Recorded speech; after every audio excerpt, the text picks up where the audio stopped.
very much. Wow. Wow. That is so beautiful. Thank you. What a great song, too, by the way. Do we like that song? I think so. I think so. I'd like to use it all the time, but it only seems to work well in West Virginia, right? So I am thrilled to be back with all of my friends in the great state of West Virginia. Thank you. This was a big victory. We won by 42 points. That's pretty big, right? 42 points. Over a Democrat, right? Over a Democrat. They didn't do too well. And the people of West Virginia, they're loyal, they're hardworking, they're true American patriots. Remember that. They are great. They are great people. They're my friends. Thank you very much. I love you too. Guy, it's a guy, but I love you too. You're proud of our country. You're proud of our history. And unlike the NFL, you always honor and cherish our great American flag.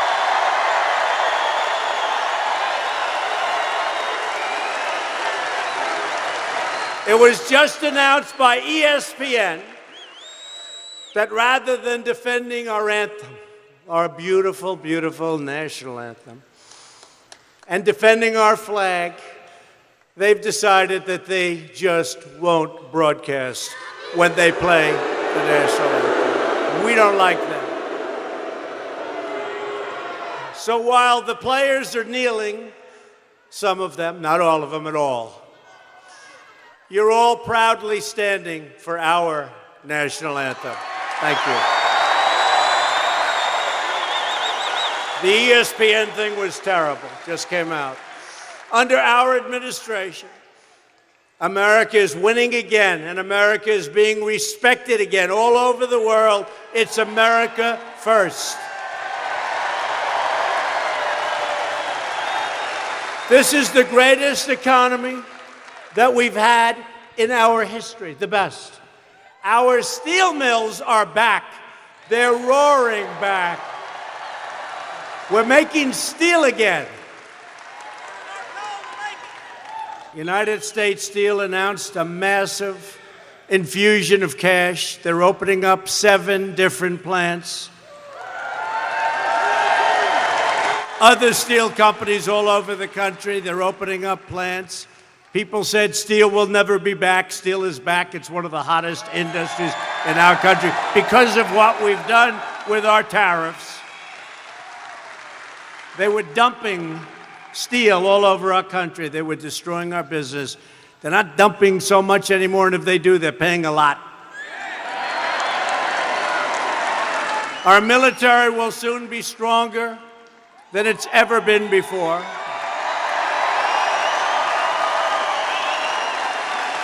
We're taking care of our amazing veterans.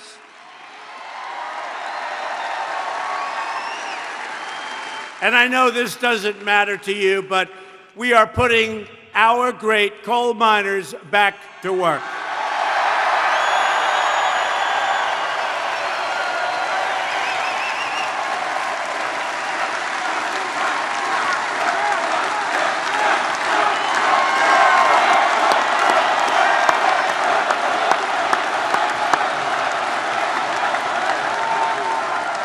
Great people, great people. Brave people. I don't know how the hell you do that, I'll tell you. You guys have a lot of courage.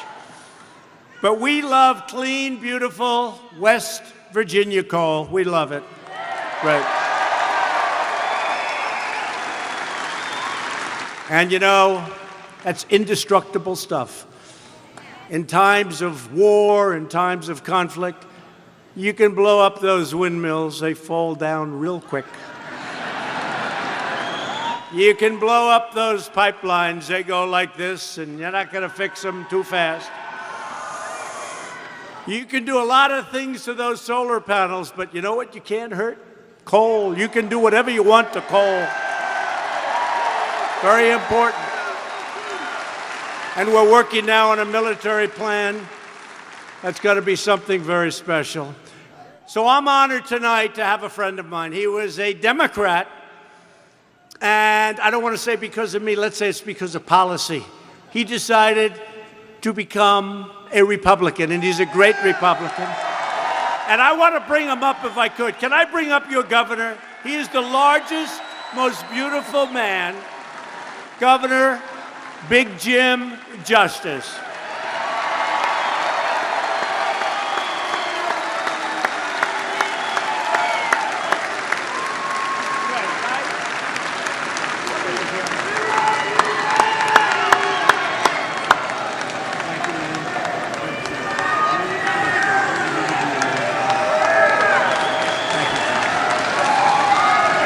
Okay. I deputized you, did I not? The other thing, I know you as West Virginians are appreciative people. Now just think, we know what this great man right beside me has done for us.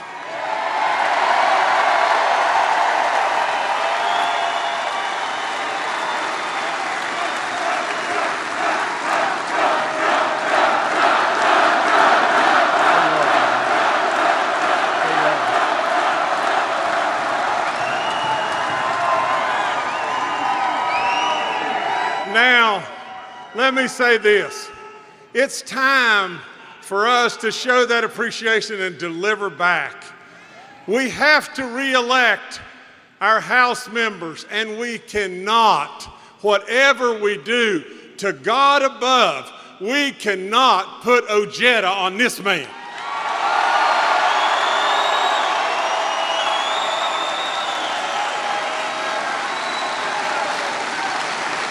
But it goes further than that. Patrick Morrisey is a little behind right now. He needs you. He needs all of you. He needs you to go out and be warriors and deputies for him. He can win this, and this man needs him. So I would say, God bless this great man. God bless this great country, and thank you for having me.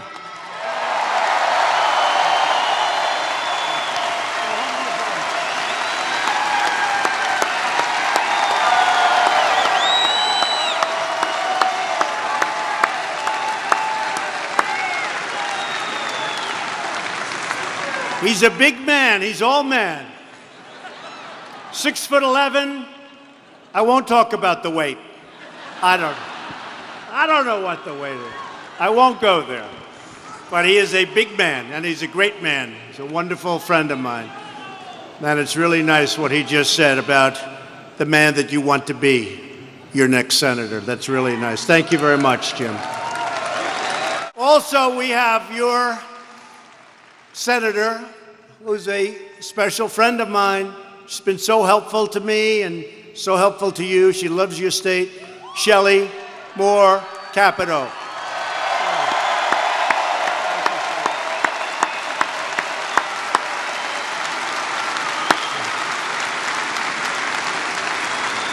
Congressman David McKinley, Alex Mooney, and Evan Jenkins. And Evan, you put up one hell of a fight. Thank you, Evan. Boy, you were something.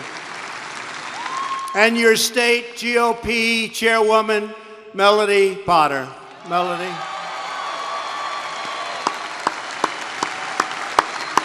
Thank you. Thank you, Melody. Also with us is a tremendous senator, somebody that's helped us do our agenda, which is Make America Great Again, pretty much. And we have a lot of different names. And you see, promises made, promises kept. They're copying it now, the Democrats. They're copying it now. Promises made, promises kept. They're copying it.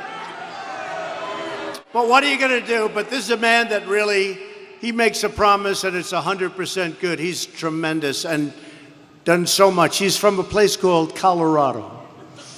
And he's helping to lead our campaign to elect more Senate Republicans like the man we're going to elect in West Virginia. Cory Gardner. Thank you, Cory. Thank you, Cory. Great job. Doing a great job. Thank you. Then we're thrilled to be joined by the next House members from West Virginia's 3rd Congressional District, a woman that works very hard for you, Carol Miller. Carol.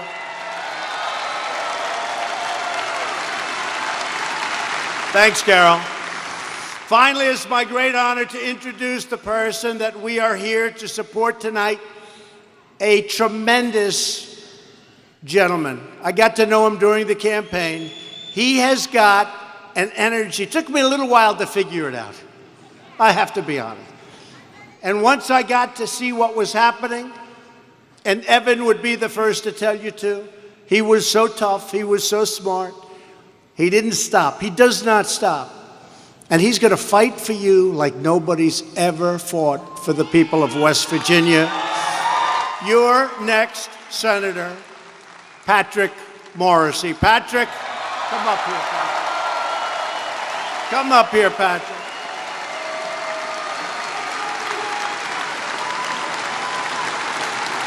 Come up here, Patrick. Come. Here we go. Joe does have to go. Let me be clear. Hey, guys. I want to start out by thanking the president for coming back to wild and wonderful West Virginia for the 6th time. Thank you. Hey, how about this guy? West Virginia's never seen anything like this. We love you, Mr. President, and I'll tell you this. We know that President Trump is making America great again, but even more importantly, President Trump is making West Virginia great again.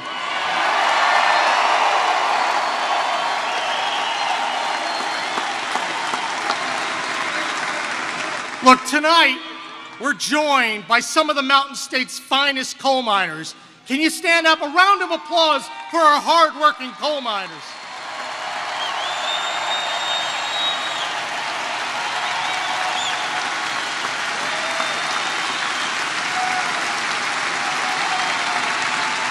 Donald Trump and I are fighting every day for our coal miners and the hard-working men and women of our state. He's trying to get the man off your back, and I'm working every day to help him do it. Amen.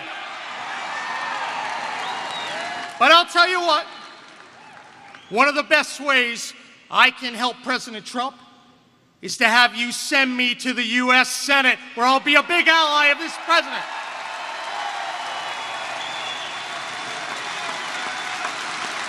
West Virginia needs to send a conservative fighter to the U.S. Senate to help drain that swamp. Now,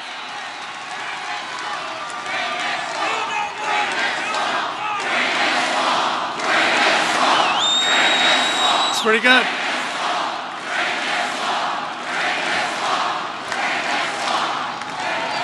Now, let me tell you a little bit. I have an opponent in this race. His name is dishonest liberal Joe Manchin. And let me be clear, liberal Joe is no supporter of this president. Manchin strongly supported and voted for Hillary Clinton after, ready? All right, hang on. After she said, we're going to put a lot of coal miners and coal companies out of work. Yeah, it's pretty bad. Manchin even called Hillary warm, compassionate, engaging, tough. Can you actually believe that?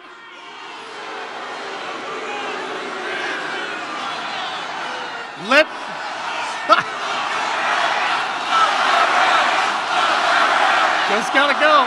Joe has to go.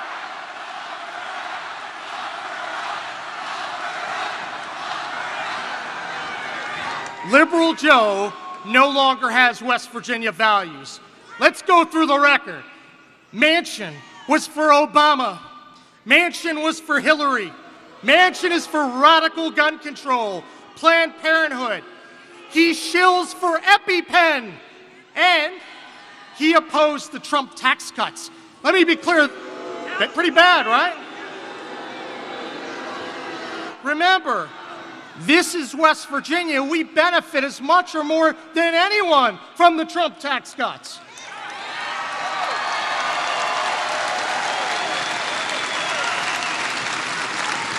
Joe Manchin no longer has West Virginia values, period. When I get to the U.S. Senate, I'm going to be a strong ally of President Trump. I'm going to be the conservative fighter that you can rely on. We're going to stand up for coal and our energy resources, and we're going to tackle this opiate epidemic more aggressively than anyone.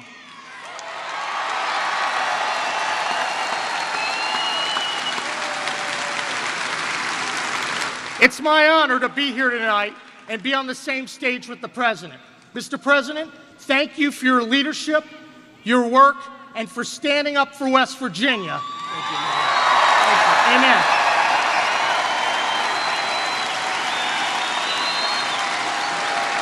Together, we're all going to help this guy make sure not only that we make West Virginia great again, we continue to make West Virginia great again. Best way to do that? Liberal Joe's got to go. Guys, Joe's got to go.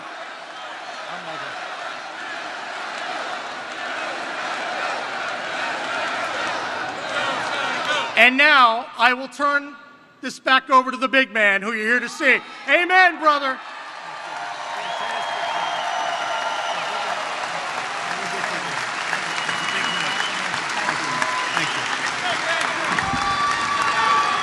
He's got energy, he's got a lot of talent, and he loves his place, he loves the people, and he's going to be fighting for you. He doesn't sleep. He's out campaigning. I said, how many days are you campaigning? Because I said the last 60 days of my campaign, every single day, we'd go out every single day, as many stops as you could make. Humanly.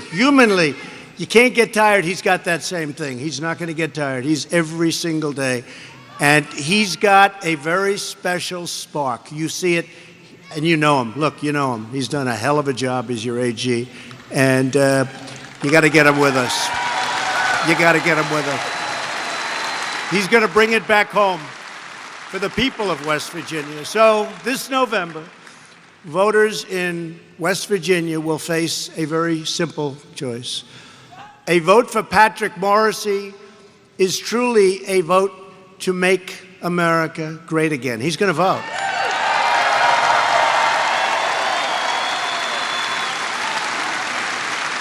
And I like Joe, but Joe doesn't vote. He just doesn't vote for us. It's a vote for Schumer, Nancy Pelosi, their new leader, Maxine Waters. But between Waters and Pelosi, you have two people that are in charge of Congress. They're not in favor of West Virginia. They don't know that West Virginia exists. They don't like coal. They don't like energy. And they don't like her. So when you cast your ballot for Congress in November, you aren't just voting for a candidate. You're voting for which party controls the House and which party controls the Senate. So all these Congress people, and I'll tell you, we have to get there. We really have to get there. So I'm going to be going out as many days as I can, and I'm allowed to. You know, I have sort of a little with all the Secret Service and all the fantastic people, but it sort of holds you back. Maybe sometimes I'll just make a few trips without them. We'll do them quietly. But we're going to be out a lot. We're going to a lot of different states. And I'm coming back here before the election.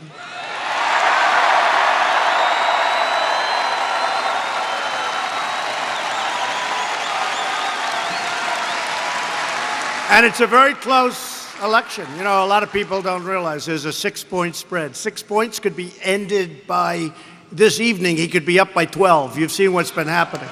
We've had a good record of endorsements. In Georgia, a man was down 10. I endorsed him a short while before the election. Good man, for governor. And he won 70-30. So I guess he picked up 45 or 50 points. In Ohio recently, he was up and then he went down a little bit. We went there and he won, you know that. Balderson, good man.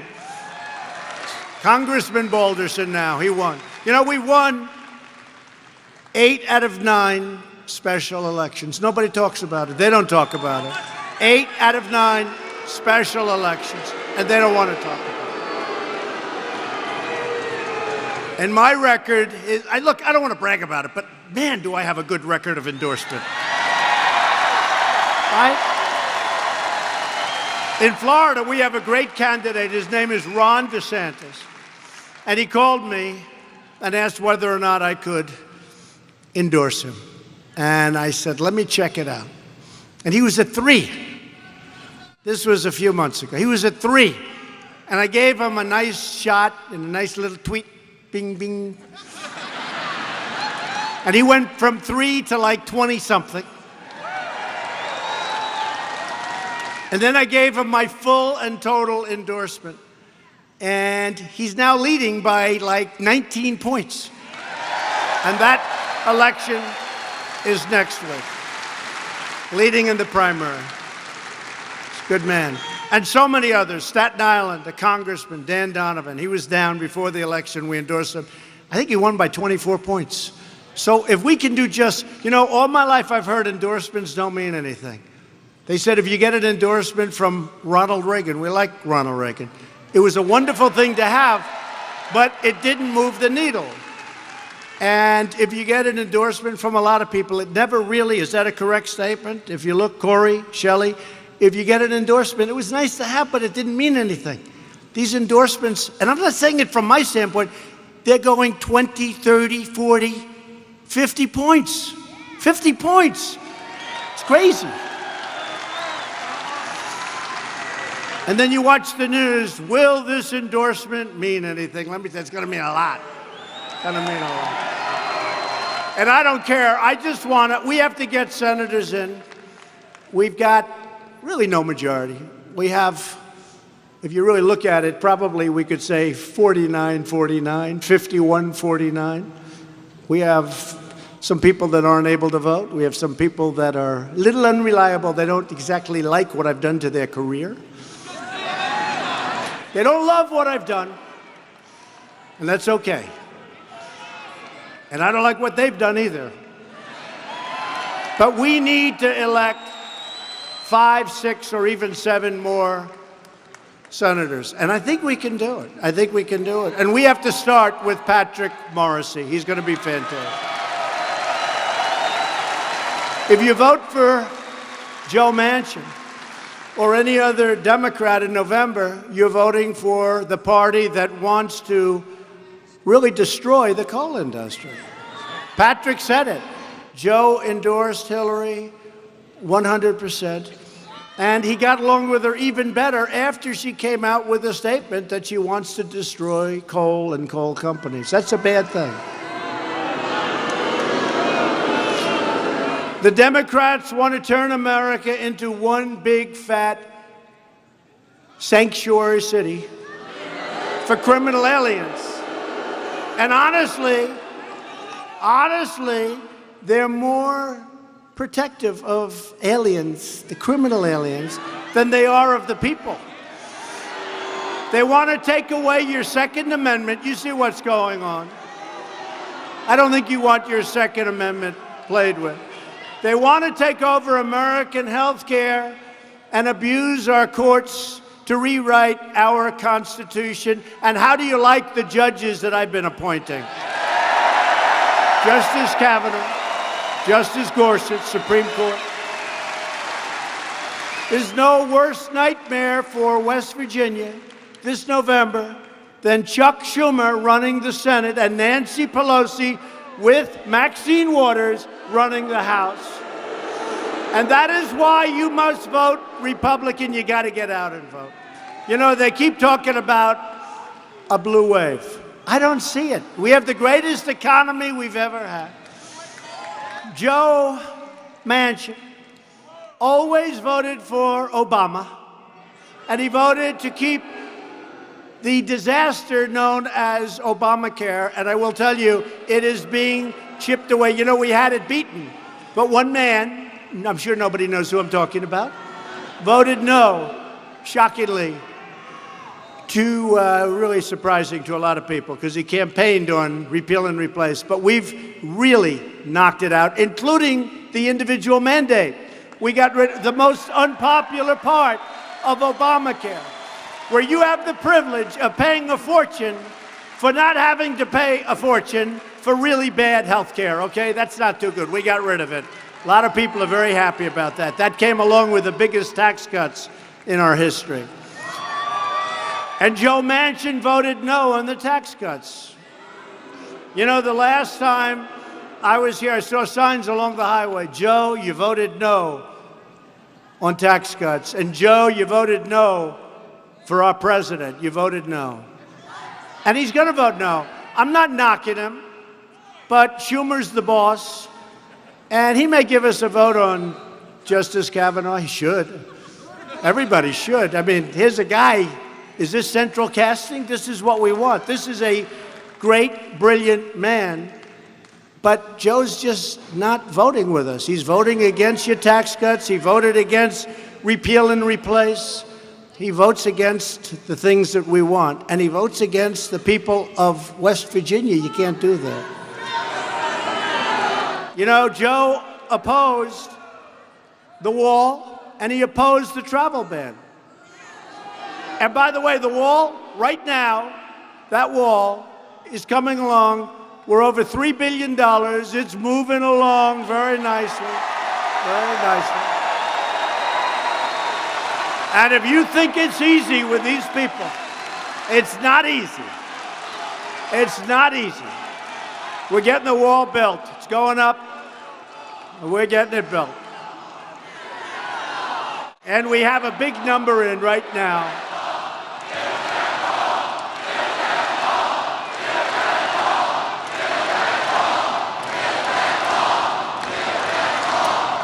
So Shelley and Corey, you hear that, right? So we have $3.2 billion. We're looking for $5 billion this year, and all of a sudden it's going to be finished, and it's going to be very, very effective.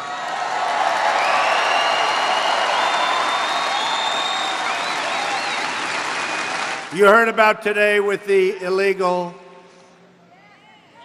alien coming in, very sadly, from Mexico, and you saw what happened to that incredible, beautiful young woman. Should have never happened. Illegally in our country. We've had a huge impact, but the laws are so bad. The immigration laws are such a disgrace. We're getting them changed, but we have to get more Republicans. We have to get. This election is bigger than any one race. It's about whether we want to continue the amazing progress we've made for America, or whether we want to surrender that progress to the forces of extremism and obstruction. You know, their little phrase that they like, resist. That's all they're good at. They have no policy. They're not good politicians, but they're good at sticking together and resisting. I have almost 400 people that haven't been approved by they're slow walking. You know what's slow walking? They're slow walking them. We have almost 400 people in our administration, people that gave up their careers, that have been waiting over a year to get approved, and they're being slow walked by the Democrats. It's never happened that way in the history of our country, and it is a disgrace. It's a disgrace.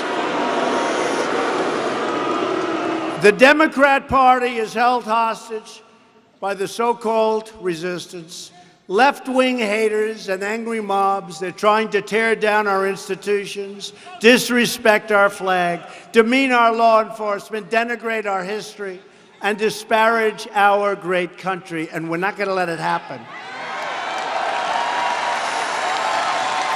New York's Democrat Governor Andrew Cuomo even declared that America was never great. Oh, I see. Okay.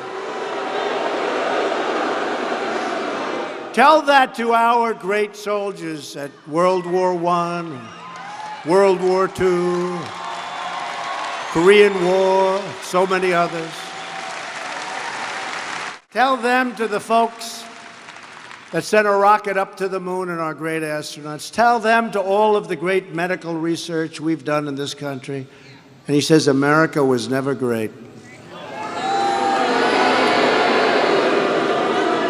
I would imagine that's career-threatening, right? I would imagine. How did he get away with that one? Did you hear? He was speaking to a room loaded up with socialists and probably others. Probably others. No, not communists, but there could have been a couple of them too. And he made the statement, and America was never great. And they go, did you hear? They go, whoa, whoa. Whoa, they couldn't even believe it. No, that's job-threatening. His comments are an insult to the generations of brave Americans whose blood and sweat and tears built our magnificent country. So this November, you can either vote for the party that says America was never great. That's going to be their theme now. America was never great. Hey, let's do that. You know, they copied mine. Promises made, promises kept. Let's give them a new theme. Quote, America was never great. That's the Democrats' new theme. Can we do that? Yeah. We'll retheme their party. Or you can vote proudly for everything that we stand for. We're the greatest country in the world, and we are now the greatest economy that we have ever had. We're the greatest economy in the world. We've gone up $10 trillion in value since my election.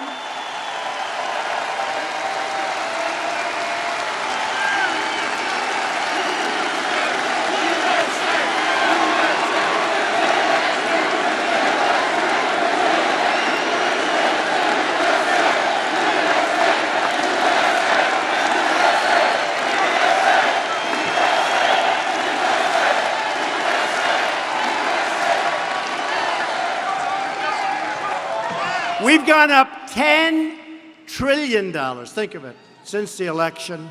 Wasn't that a great election? Boy. Remember I was here just before the election? And I brought a couple of guys into a room and I said, fellas, supposing we teach you a new skill. Supposing we teach you like how to make little widgets or gadgets or gadgets or DD. These are big, strong coal miners. They said, sir, we want to dig coal. I said, I agree with you. I agree. Right? Remember that? Their grandfathers did it. Their fathers did it. It's incredible. And it's really happening. We are back. The coal industry is back. So when I came here originally, West Virginia, frankly, was down and out. It was not doing exactly well. One of the last. Do you know that a few months ago, it hit where West Virginia, on a per capita basis, is one of the most successful GDP states in our union. So we went from being down and out. You're one of the most successful in the union. Very close to the top. That is some big change. And I've had so many people, I was backstage, and people are coming up to me, Mr. President, thank you, sir, for saving our nation, because you understand what that means. We couldn't do anything. Had the other side won, they would have poured on more regulations, raised your taxes. They would have done things that were so bad. You had a very low GDP. It was 1.2%. You know, 1.2. It was going down. It was going to be a negative. Last quarter, we just hit, as you all know, 4.1. Nobody thought that was I always say it, if I would have ever said that shortly after winning we're going to hit 4.1, those people back there would have said, this guy, no good. Fake news. Fake news. How fake are they? Fake news and the Russian witch hunt. We got a whole big combination. Where is the collusion? You know, they're still looking for collusion. Where is the collusion? Find some collusion. We want to find the collusion. At the beating heart of this election is border security. We have to have it, right? We have to have it. Iowa officials and so many other countries have been reporting numbers where they're having a lot of problems with people coming in. People are coming in, but we're getting them out. We have MS-13 on the run. They poured in here with Obama. We have them on the run because we love the men and women of ICE.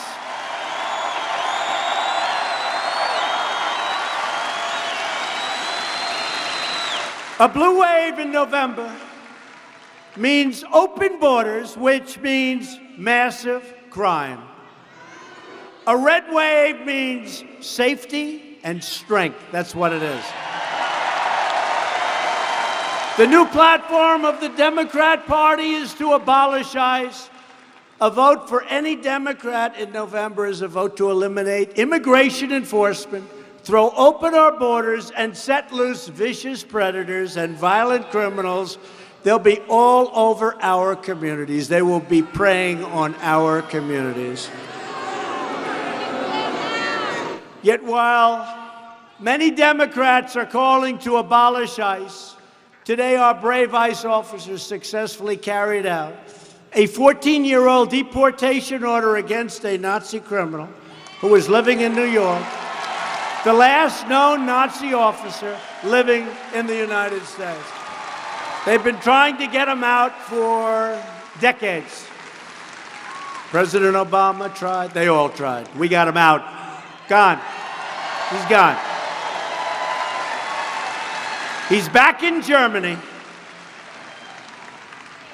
ICE officers are heroes who uphold our laws, and they really do. They uphold our laws, and they defend our communities like nobody you've ever seen. And yes, they're tough, they're strong, they're smart, they have great heart, but they go into these communities loaded up with the kind of criminals you don't want to be dealing with. They walk in like it's another day in the office. They're tougher, they're stronger. It's what these other people fear.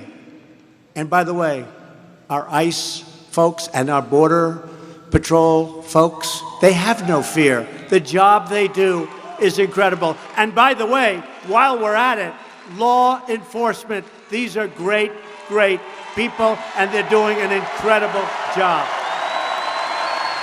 Right? Every single day, ICE is tracking down gang members, drug dealers, predators and killers, and we're either throwing them in jail or throwing them the hell out of our country.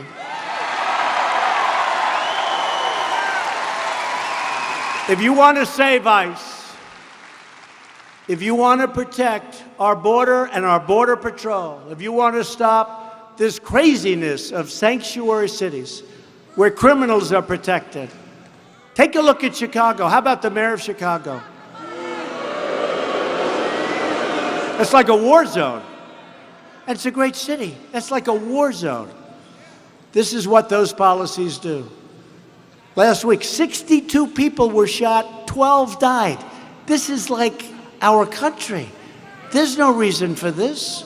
The Republican Party stands proudly with our courageous ICE officers and Border Patrol agents.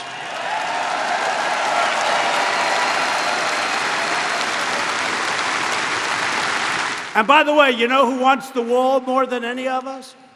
ICE and Border Patrol, because they know that's going to be a big, big factor in stopping the drugs from coming in. The human traffickers, which is worse all over the world than at any time in the history of our world. Human traffickers. Who would believe?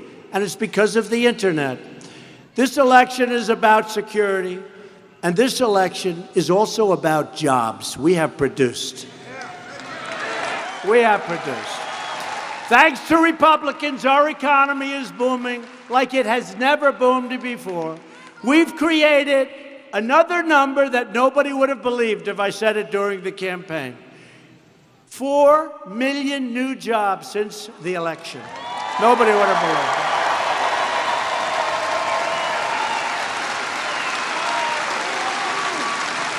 Almost 3.9 million Americans have been lifted off food stamps. Think of that. They don't need them because they have a job. They're eating better now. They don't need food stamps. Almost 4 million, think of it. Last year in West Virginia, per capita income grew 40% faster than the national average. 40%. Congratulations. Congratulations. I told you last time I was here, you weren't so happy like you are now. We've added over 400,000 new manufacturing jobs nationwide. That number is soon going to exceed 600,000.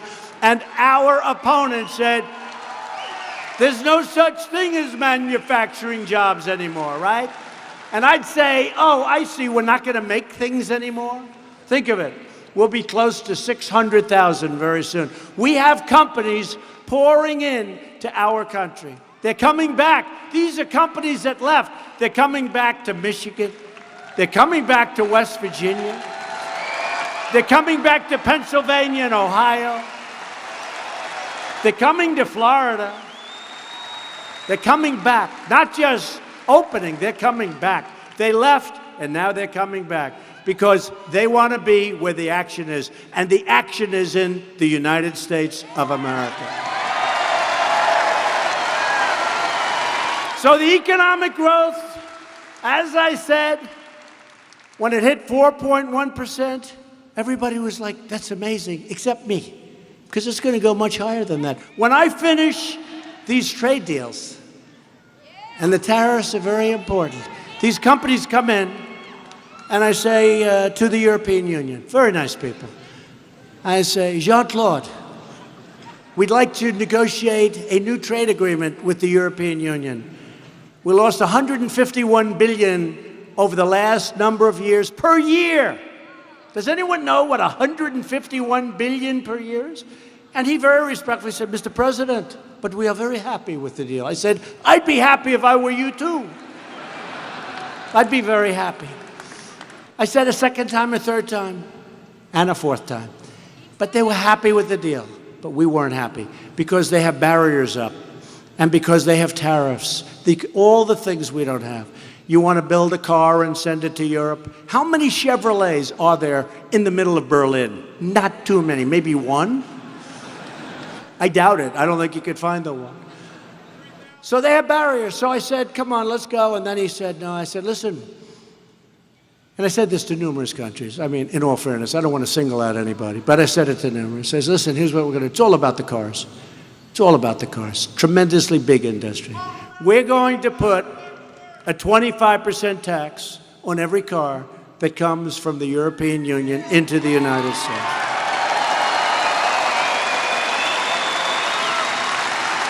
And that'll take our loss and trade deficit of $151 billion, and it'll give us a surplus of $151 billion. That's a fairly dramatic swing. And that'll take one little signature, Donald J. Trump.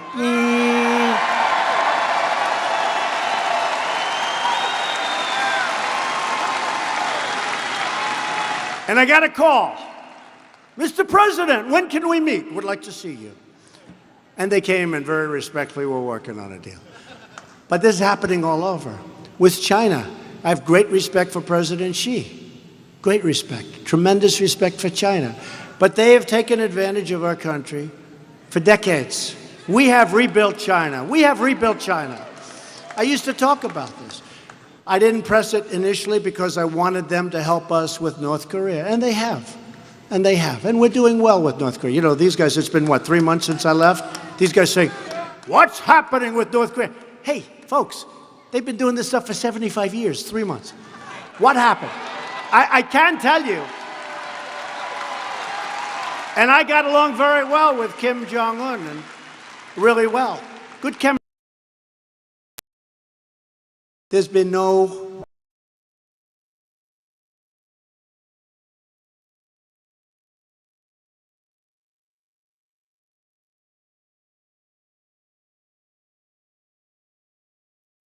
All right, hold on, folks. Hold on. Give me 1 second real quick.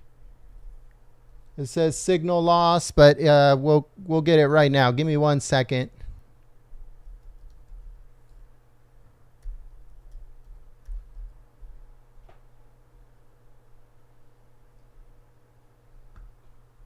Been working, and nobody complained about the fact that President Obama was unable to do anything with North Korea, and he considered it like, just read the papers, you'll see what he considered it. So I've been 3 months. I have a very good relationship with Chairman Kim. We'll see what happens. Who knows? Can I be honest? Who knows? But I haven't taken off the sanctions. We have massive sanctions. I want to take them off quickly, but they've got to get rid of the nukes. They've got to get rid of the nukes. Got to get rid of the nukes. But who knows what's going to happen? I mean, maybe it'll work out, but I think we've done a good job, you know, in a short period of time. You remember it started off extremely hostile. Remember they said, he's going to get us into a war. They thought my rhetoric was too strong. You remember. I won't say it because I don't want to insult Chairman Kim. But you remember. Boom. You remember. Elton John.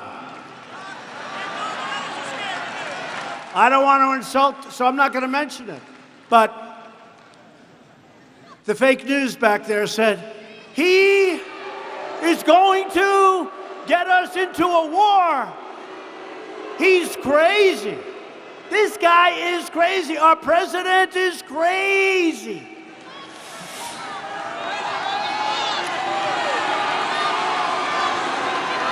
And then I went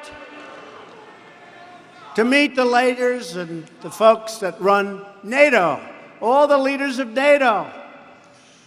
And they weren't paying their bills. They were delinquent, you know, in real estate. I love real estate. When somebody doesn't pay their rent, you say, Shelley, you say, they're delinquent, you got to pay your rent. And I met him last year. And Stoltenberg, Secretary General, great guy of NATO, is my single biggest fan, bigger than any fan I have in the room. You know why? Because nobody was paying their bills. He was in charge of NATO. He couldn't get any money. But last year, I went a year ago. I said, you're not paying your bills. You got to pay your bills. He picked up $44 billion. He told that to the press. They didn't report. $44 billion. And then I just left recently. And we're going to pick up at least another close to $100 billion extra. I said to him, you got to pay your bills.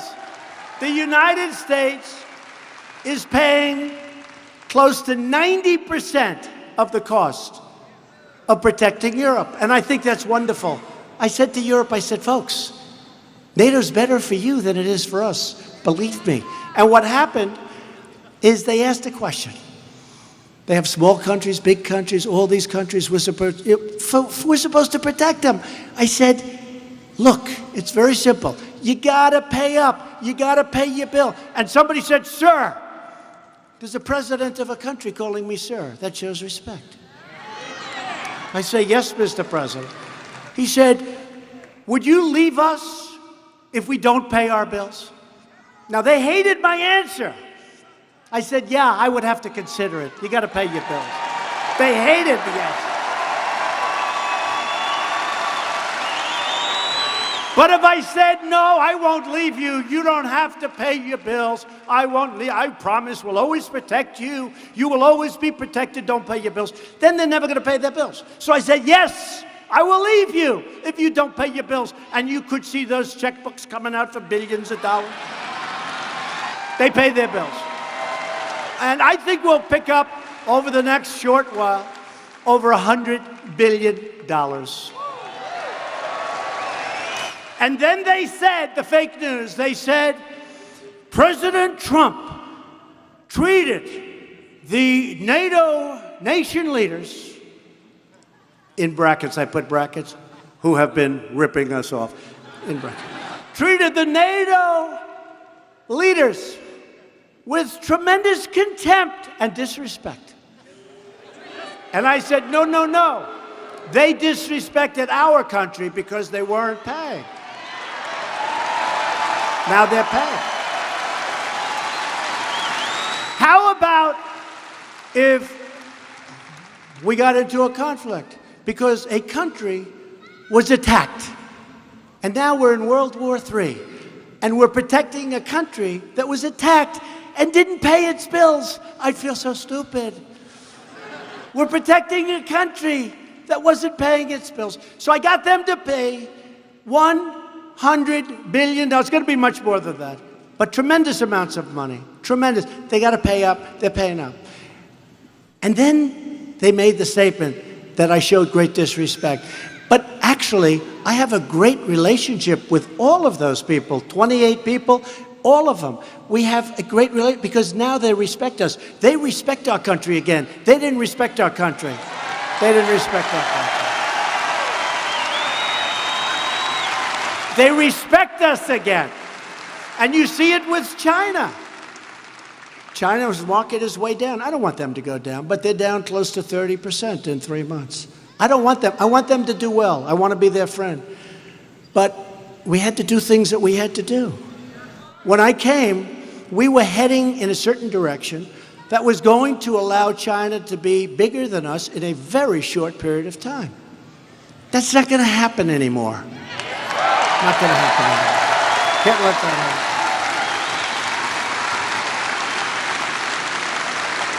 The long winding road, you know, the long winding road. And I have tremendous respect for China. I mean, the energy, the genius, it's incredible what they've done. And hopefully we're going to have a great relationship. But we can't do it. It's got to be a two-way street. We have only one-way streets. Not only China, with everybody. It's a one-way street. Our enemies, our friends, our allies. I mean, our allies treat us worse than our enemies. Believe it. So it's all changing. And when we get those trade deals done properly, and you know what bothers me? I have people coming to me, some people in Congress, sir, can you get this deal done immediately? I said, it doesn't work that way. I don't want to go too fast. The deal's not going to be any good if we do that. We got to take time. It's got to gestate, right? The word gestate. It's like when you're cooking a chicken. Time. Turkey for Thanksgiving. My mother would say, oh, 8 hours. I said, 8 hours? She made the greatest turkey I've ever had. Takes time. Takes time. So when they run and they say, oh, can you do NATO right now? Could we sign it next week? I said, wait a minute, look. I like Mexico. I like the new leader. I think he's going to be terrific. A little different than us. I think I'm doing better with him than with the capitalist. But he knows that Mexico needs the United States. They need the United States. Canada charges us close to 300% tariffs for dairy products going into Canada, which is essentially saying, we don't want your dairy products, this is a wall. They have a wall in a different way. It's called an economic wall. I don't want that. I said, Justin, I don't want to have too much fun with you, Justin. You can't do that. Justin Trudeau, nice guy. But they've taken advantage of us for so many years that we have to take our time. But with that being said, we're doing very well. We're on our way with a good deal, a fair deal. I don't want a good deal. I want a fair deal for both of us. Fair with Mexico.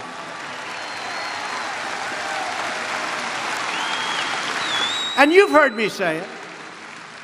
As an example, when China makes a car, they sell it into the United States. There's 2.5% tariff, of which they don't pay. So they pay nothing. Other than that, it's a wonderful deal. When we make a car, we sell it into China, and there's a 25% tariff, and that's just the beginning. There's others. A man was driving down a street in China, and he looked over, and it was a Chevrolet-like Camaro. Does that make sense? Is it a Camaro? I think it cost $39,000 or $40,000. He's in China. He's in Beijing. And he shouts across. They're stopped.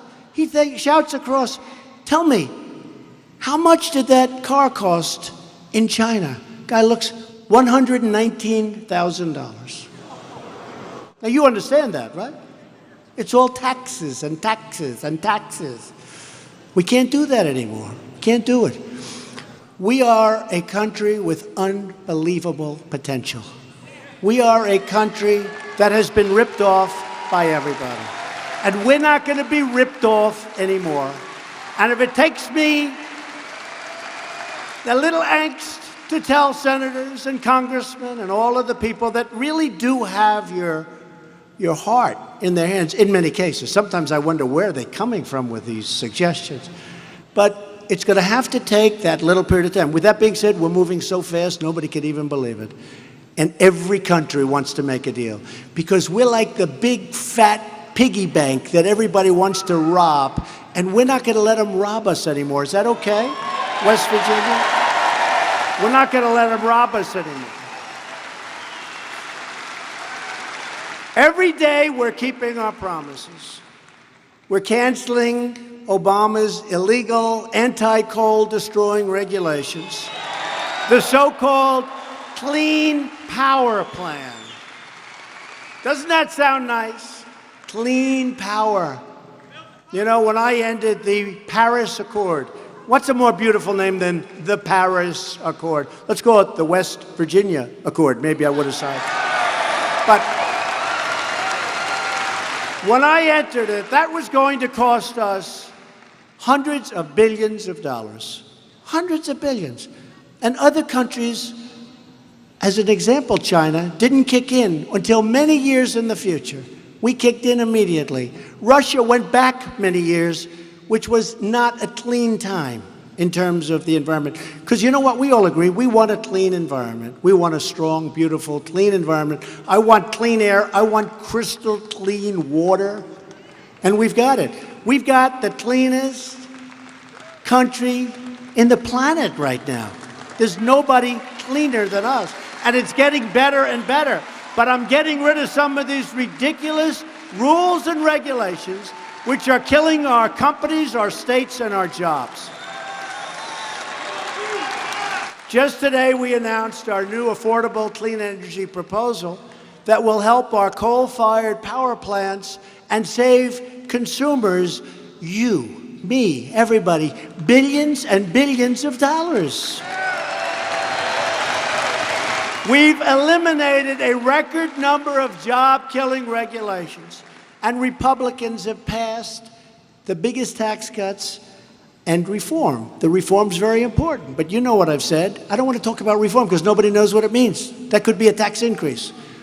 I said, how come it's been Ronald Reagan since you got the last big tax cut? And they looked at me and said, we don't know. And a lot of the great senators and the congressmen came up to see me, and they had the 2018 tax reform. I said, what the hell does that mean? Are you going to raise taxes? Then I found out this is what they've done for 40 years. Tax reform. I said, nobody knows what it means. And we do have reform in there, great reform. But they said, nobody knows. I said, nobody knows what it means. Here it is. I want to put it down, tax cuts. They said, what would be your favorite name, Mr. President? I said, the tax cut bill. And we almost did it. We almost did it, but in all fairness, in this case, Congressman, a couple of them thought it was a little bit tacky. So we call it the Tax Cut and Jobs Bill. But you know what? We have done great reform, but it's the biggest tax cut in the history of our country. And you people are benefiting by it. You're benefiting by it. And companies are benefiting, and those companies are the ones that are providing all of the jobs. We're setting records on jobs. We're protecting, also, so important for West Virginia and a lot of states, we are protecting, again, religious liberty. And we're also standing up to social media censorship. That's the new thing. That's the new thing. You know, I'd rather have fake news like CNN. I would rather have fake news, it's true, than have anybody, including liberals, socialists, anything, than have anybody stopped and censored. We gotta live with it. We gotta get used to it. We're gonna live with fake news. There's too many sources. Every one of us is sort of like a newspaper. You have Twitter, you have whatever you have, Facebook. But everyone, you can't have censorship. You can't pick one person and say, well, we don't like what he's been saying, he's out. So we'll live with fake news. I mean, I hate to say it. But we have no choice because that's by far the better alternative. We can't have people saying censorship because you know what? It can turn around. It can be them next. It can be them next.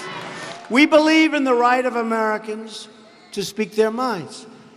We repealed the core of Obamacare, I told you, individual mandate, because we want to give critically ill patients, we have to give them access. We have to give health care to people. We want the right to try. Do you know what the right to try is? They've been trying to get this for 40 years. They couldn't get it. A person is terminally ill. They're terminally ill. They're really sick. And I know people, if they have money, they travel all over the world to try and find a cure. If they don't have money, they die. They die. We have the greatest scientists in the world. That's why China and so many other people, they're trying to steal our technology. We can't let them happen. But we have so many people that want to be able to give, it's like hope, right to try. I love the name. It's a right to try. They never had it before. So a person's terminally ill, and we have a great new drug, but it's going to take another 2-3 years to have it approved. Okay? Maybe longer. But the tests are really looking good. And this person is very sick. And this person is going to be dead in 90 days. And we couldn't get that drug for that person, no matter who you were. And I said, wait a minute, what's the story with this? Now, there were a lot of complications because the insurance companies had problems, the medical companies had, everybody. A lot of people didn't want them in the stats, horrible things. But I said, well, what's going on? We're going to take the right to try, and we went through, with the help of Corey, with the help of your great, wonderful, you are a co-lover, aren't you, huh, Shelley? But with the help of Shelley, soon to be with the help of Patrick. Patrick's, he's going to get a lot of things. He's going to get it. We got it approved. So now, if we have a great drug that hasn't been approved and somebody has a certain illness, they're going to be able to try. And you know what? Some of the drugs we have in the pipeline are amazing. It's going to work for a lot of people, and it's going to give them hope. It's going to give them hope. Big thing. We've just secured $6 billion to fight the opioid epidemic, and I know in West Virginia that's a big deal, right? That's a big deal. We confirmed a record number of circuit court judges. It's a record, and it's going bigger and bigger. We have a lot of them in the line if Schumer would ever get them approved. He's not exactly thrilled about approving them, that I can tell you. We confirmed the great Neil Gorsuch to the Supreme Court of the United States. And as I just said, Justice Kavanaugh is doing great. Looks like, I don't know, very tough. Central casting. How do you vote against him? But the Democrats may find a way. We've secured a record $700 billion for our military this year and $716 billion for next year. Billion with a B. Our military will be stronger and bigger and better and more sophisticated than it's ever been. Ever. And hopefully we'll never have to use it. You know, get a lot of good fighters out here. I see some of them. I know some of them. And the one thing about a fighter or a nation or whatever you want, the stronger your military, the better chance you have of never having to use it. We don't want to use it. We don't want to use it. And all of that equipment is being built right here in the USA. We make the greatest fighter jets in the world. We make the greatest ships in the world. We make the greatest missiles and rockets. Nobody does it like us. And in my direction, the Pentagon is working hard to create the sixth branch of the American Armed Forces, the Space Force. That's very exciting. We need it. That's the new frontier. And I'm not just talking about sending rockets to the moon. I'm talking about militarily. That's where it's at. Thanks to the leadership of UN Ambassador Nikki Haley, we've reduced the United Nations spending by $1.3 billion, saving U.S. taxpayers $350 million. Just came out, but nobody wants to write it. We just passed a landmark VA accountability law. That's where people that don't treat our vets properly, we look at them and we say, you're fired, get the hell out. 45 years they've been trying to pass it. 45 years they've tried to pass it. We also passed Veterans' Choice so that if our veterans can't get the care they need, they have the right to see a private doctor. They don't have to wait in line for 3 weeks, 4 weeks, 8 weeks, 2 months. I withdrew the United States from the horrible Iran nuclear deal.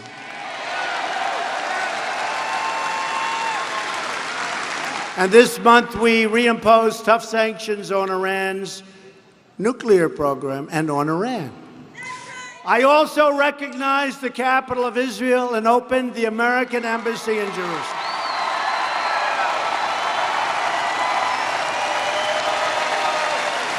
And I understand now what happened. Because every president, many presidents, they said, we're going to do it. We're going to move our embassy to Jerusalem. It's going to be the capital of Israel. And we're going to do it, we're going to do it. And then they don't do it. Politicians, they don't do it. So I said, I'm going to do it during the campaign. I said it right here in West Virginia. And I now understand why many presidents before me said they were going to do it and didn't do it, because I was inundated with calls from foreign leaders. Every country, don't do it, don't do it, don't do it, please don't do it, don't do it. And so actually what I did, I was about 5 days off. I stopped taking calls. I said, I'll call you back next week. Because I knew what they were going to ask me. It's much easier when you say, oh, gee, I didn't know you were calling for that reason. So I approved it. And it should have been done years ago.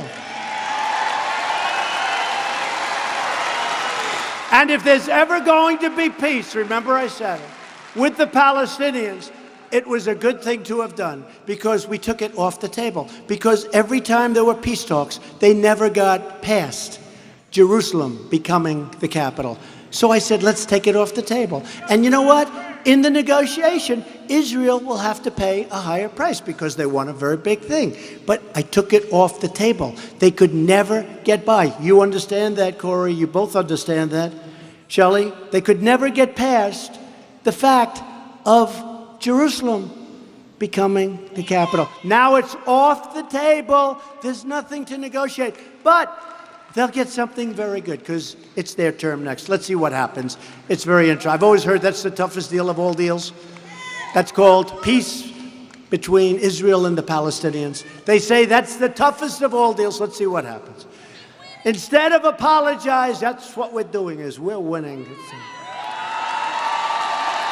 Instead of apologizing for America, we're standing up for America, and we're standing up for the heroes who defend our country.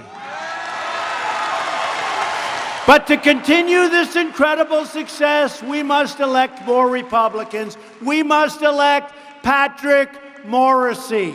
We need him.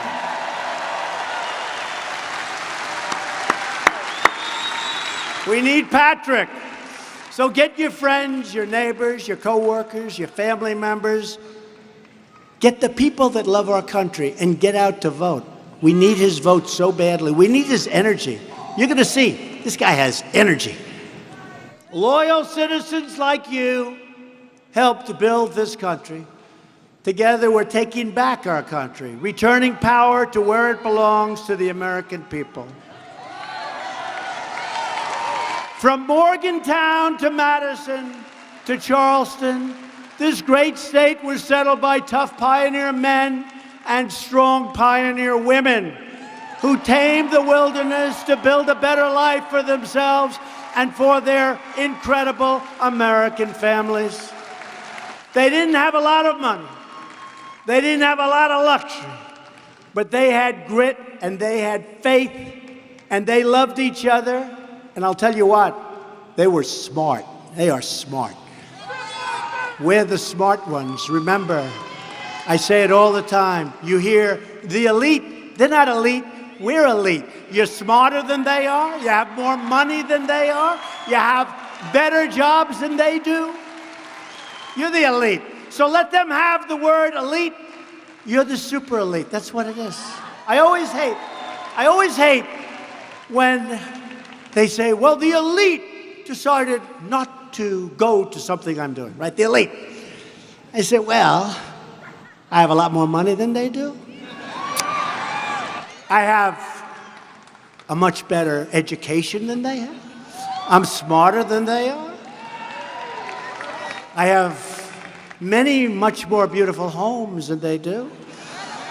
I have a better apartment at the top of Fifth Avenue. Why the hell are they the elite? Tell me. Because you're the elite. Just remember that. You're the elite. They're not the elite. That's just a name. Aren't you insulted when they say the elite? To me, I'm insulted. Always insulted. They're the elite. They're not the elite. Your people and the people that preceded you in West Virginia were the carpenters and the coal miners, the ministers, the metal workers, the farmers, the factory workers. But they all had one thing in common. They loved their families, they loved their country, and they loved their God.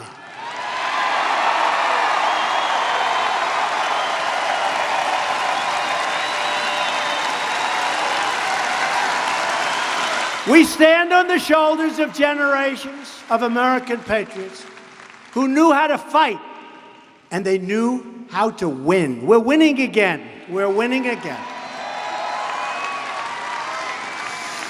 Just like them, we're going to keep on fighting, and we're going to keep on winning, and we're going to win for our nation, our children, our families, and we're going to win for our continued freedom.